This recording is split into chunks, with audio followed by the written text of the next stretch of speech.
This bill has been on the floor for 3 weeks and 3 substitutes, 81 days. So we've had no roll call votes. We had no roll call votes yesterday.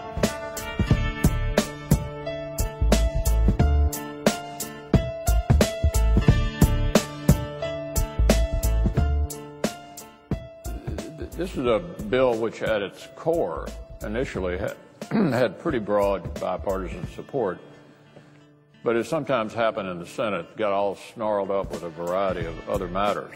I really do appreciate the leaders and how they've tried to work together, although we don't seem to be getting to an agreement at this moment. But I wanted to ask the minority leader to just clarify something. When you said things got snarled up, I don't know what's been snarled other than the only amendment that's been offered on this bill that was passed with 60 votes was an amendment offered by Senator Lemieux from Florida, who's a Republican. It wasn't I was a co-sponsor, but he's the lead sponsor. It was a Republican amendment that was offered on the floor, voted by 60. So was that what he was referring to that got snarled, or was it something else? Well, I just say that there's now substantial opposition to the bill. There's I sense a significant lack of enthusiasm on the part of our ranking member. She can speak for herself. But my advice to my friend from Louisiana is that this is worth continuing to discuss and see if there isn't some way we can figure out how to get this bill passed in a form that's acceptable to most of the Senate. Could I just ask another question? I appreciate that, but the ranking member has made it clear for many months now that she doesn't support, and I have great respect for her, that she does not support the Small Business Lending Fund.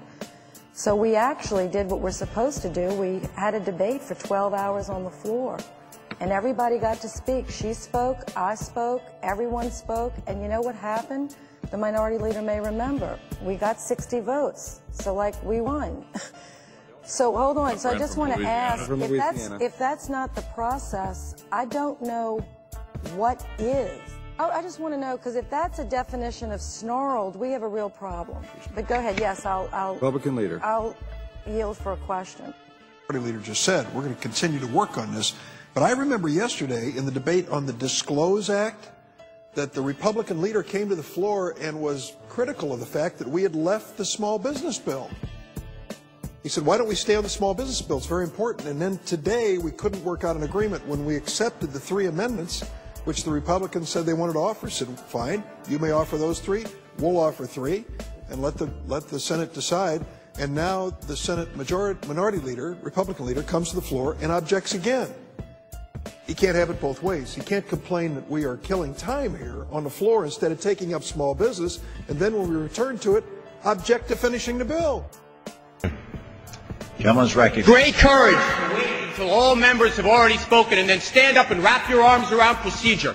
We see it in the United States Senate every single day where members say, we want amendments, we want debate, we want amendments, but we're still a no. And then we stand up and say, oh, if only we had a different process, we'd vote yes. You vote yes if you believe yes.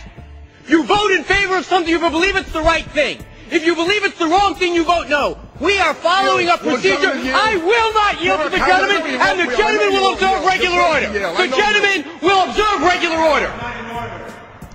Gentleman thinks if he gets up and yells about it, he's going to intimidate people into believing he's right. He is wrong. The gentleman is wrong. The gentleman is providing cover for his colleagues rather than doing the right thing.